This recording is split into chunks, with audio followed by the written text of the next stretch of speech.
মাওলানা Bhasani hockey স্টেডিয়ামে আজকে থেকে শুরু হয়েছে ব্র্যাক ব্যাংক অপরাজেয় আলো নারী হকি টুর্নামেন্টের চূড়ান্ত পর্বের খেলা। অর্থাৎ বিভিন্ন জোনকে সারা দেশকে ভাগ করা হয়েছিল এবং সেখান থেকে চ্যাম্পিয়ন দলগুলো তারা ঢাকায় এসছে। প্রায় শতাধিক নারী হকি প্লেয়ার এই চূড়ান্ত পর্বে অংশ নিচ্ছেন। তার মধ্যে প্রায় 75% প্লেয়ার প্রথমবারের মতো টার্ফে খেলার স্বাদ পাচ্ছে। অর্থাৎ এরা কখনো এর আগে টার্ফে খেলেনি। এর আগে গ্রাস ফিল্ডে তারা খেলেছে, অর্থাৎ ঘাসের মাঠে তারা খেলেছে। যেহেতু বাংলাদেশে টার্ফ নেই অন্য জায়গায়, শুধুমাত্র একটা টার্ফ ঢাকাতে, এবং এই ঢাকাতে এসে প্রথমবারের মতো আসলে টার্ফে খেলে তাদের অনুভূতিটা কি, তারা কি ফিল করেছে এবং টার্ফে খেলার সুবিধা অসুবিধা কি, সেটা একটুখানি আমরা জানতে চেষ্টা করব। একটু যদি আপনার নামটা বলেন শুরুতে। আমার নাম রিয়া আক্তার। আমি ইন্টার সেকেন্ড ইয়ারে পড়ি বর্তমানে। এখন ঢাকায় ফার্স্ট টাইম খেলতে আসছি। এর আগে কখনো টার্ফে খেলেছেন? এরকম টার্ফে খেলেছেন? না না, ওরকম সুযোগ পাওয়া হয় নাই। এবারই প্রথম? হ্যাঁ, এবারে প্রথম খেলতে। কি খেলে কেমন লেগেছে? মানে টার্ফে খেলে কি বুঝলেন, যে টার্ফে খেলা বেশি সহজ নাকি ঘাসের মাঠে খেলা বেশি সহজ? আমরা বেশিরভাগ ঘাসে মাঠেই করছিলাম। টার্ফে একটু অ্যাডজাস্ট করাতে অনেক অসুবিধা লাগতেছে, ভালো লাগতেছে না।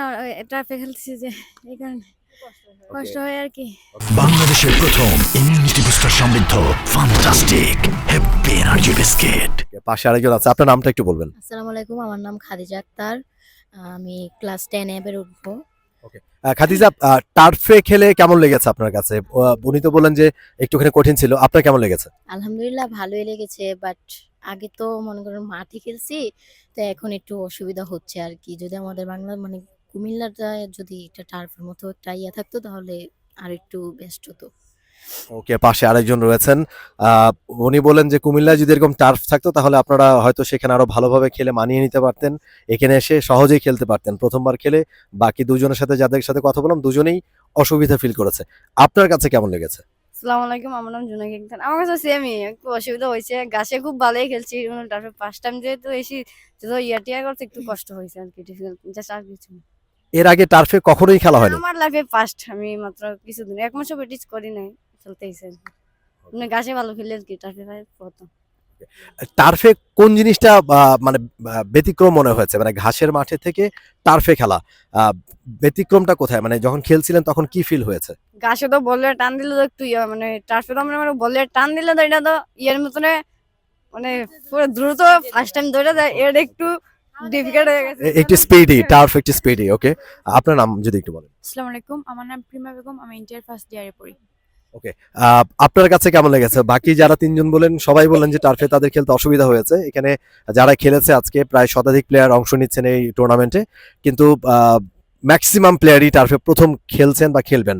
আপনার কাছে কেমন লেগেছে? যে আমার কাছেও একটু অসুবিধা মনে হয়েছে, কারণ আমি ফার্স্ট টাইম খেলতেছি। আর আমি প্রথম ম্যাচ কুমিল্লায় খেলছি ঘাসের মাঠে, আর এইখানে সেকেন্ড এসে খেলতেছি, তাই একটু সুবিধা। সেকেন্ড টাইম আমার ঠিক হয়ে যাবে। মানে টার্ফে আমার আগের থেকে ঘাসের মাঠের থেকে মোটামুটি ভালোই লাগছে। আপনার নাম কি?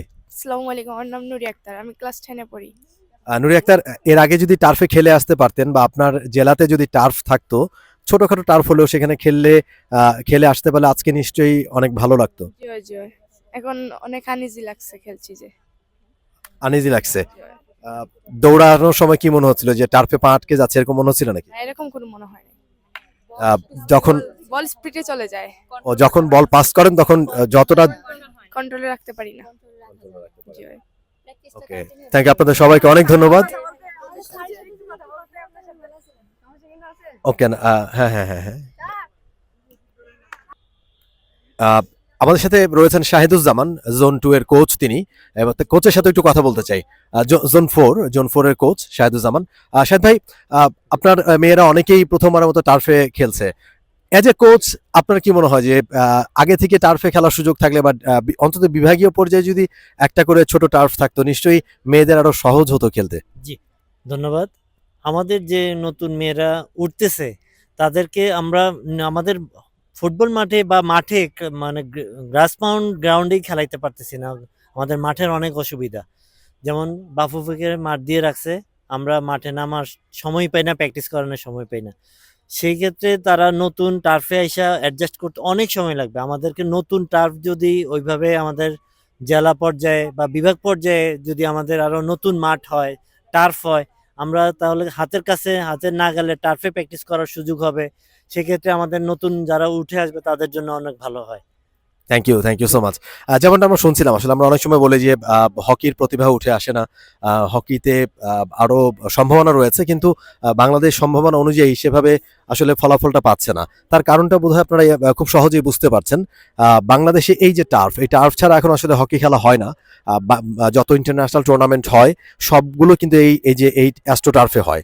এই টার্ফের কারণে বাংলাদেশ কিন্তু অনেকটা পিছিয়ে রয়েছে শুধুমাত্র এই টার্ফের অভাবে। একটা মাত্র টার্ফ বাংলাদেশে, এবং যেটা ঢাকাতে মৌলানা ভাসানী হকি স্টেডিয়ামের টার্ফ, এছাড়া কিন্তু আর টার্ফ নেই।